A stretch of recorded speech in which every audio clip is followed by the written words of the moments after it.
When the war in Gaza is over, and that still seems a long way off, assessments will be made and investigations will begin into how it was conducted by both sides, Hamas and Israel, whether the rules of war were followed.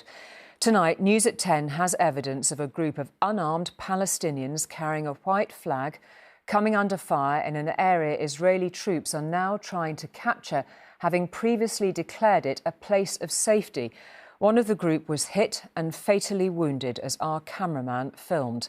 The Israel Defence Force has dismissed our evidence. The IDF is not aware of this incident, they told us.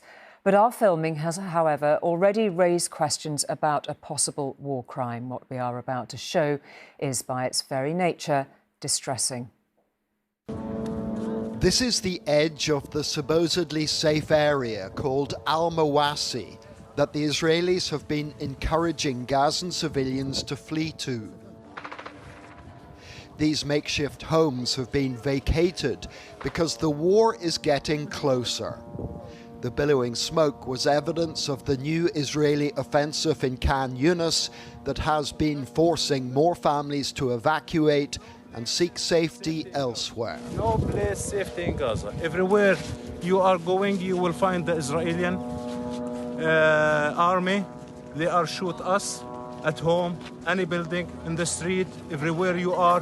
They will give you a chance, sometimes just for 5 minutes, sometimes do not give you any chance to take your clothes, to take your children, to take your family, and to get out of the building. This is our life in Gaza. It's very difficult. These pictures were filmed by a cameraman working for ITV News in Gaza. As he moved forwards towards the combat zone, he noticed this group of men doing their utmost to appear non-threatening, trying to proceed with care. They wanted to reach two other family members and get them out of harm's way. عند الحجة وأخويا وعنده حوالي 50 نازح أو 70 نازح موجودين في البيت الثاني اللي يخش علينا اليهود طلعونا وأخويا ما طلعوش بدنا نروح يعني نطلع إن شاء الله. The interview complete, our cameraman walked away. And then this happened.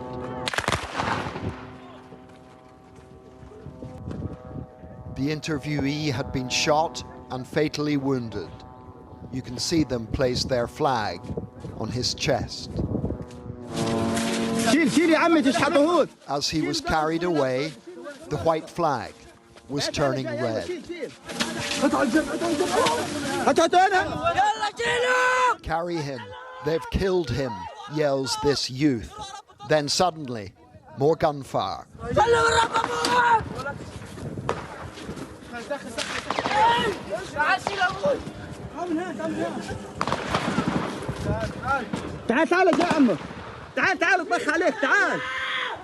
They scream at a child, telling him to find cover.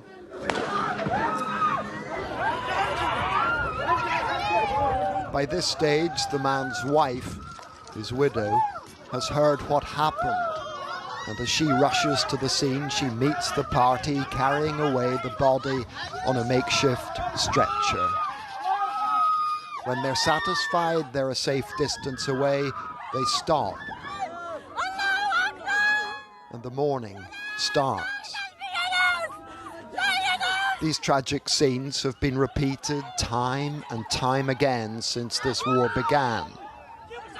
At one point they tried CPR, but there was no bringing him back, this husband and father. Yet another innocent Palestinian civilian killed while posing no threat whatsoever. John Irvine, News at 10, Tel Aviv. Well, the Israel Defence Force's assessment of our filming was that it had, they claimed, clearly been edited in the first instance. Of course, they have a duty to investigate the incident. John's been taking a look at it and seeking legal opinion on what it shows, John.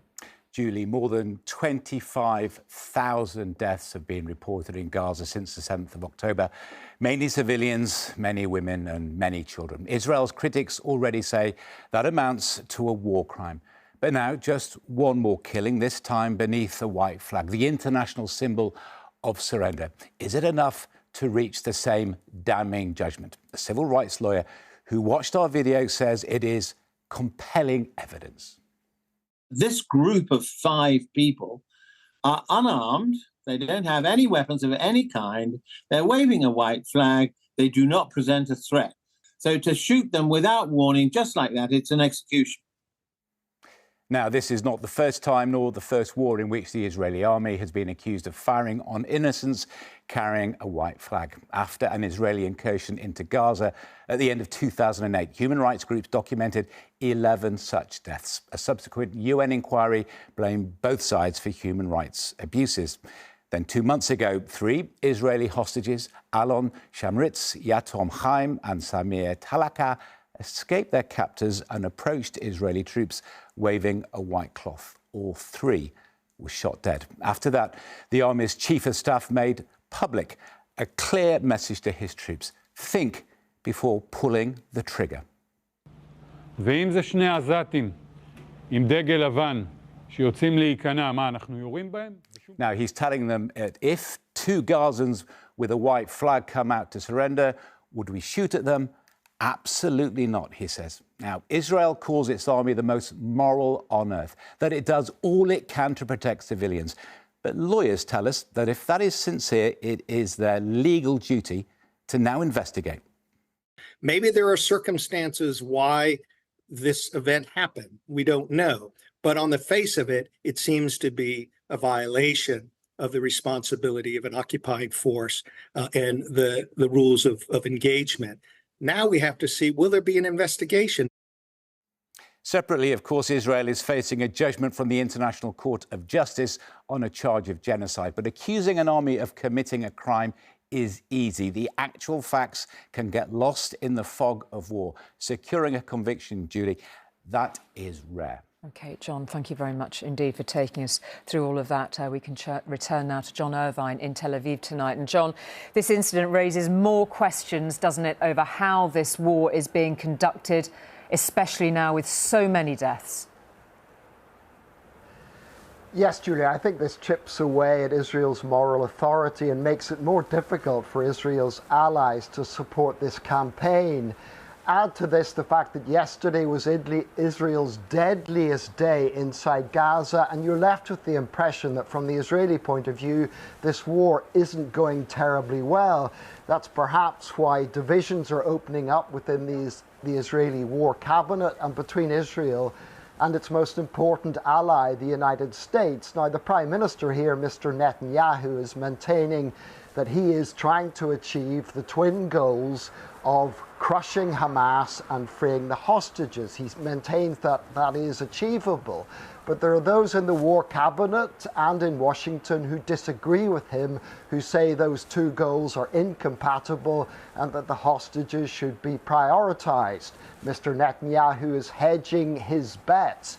He maintained tonight that total victory is what he's after, but he also empowered his negotiators to offer Hamas a new truce, a 2-month ceasefire in exchange for the release of the remaining hostages. So negotiations are continuing, Julie.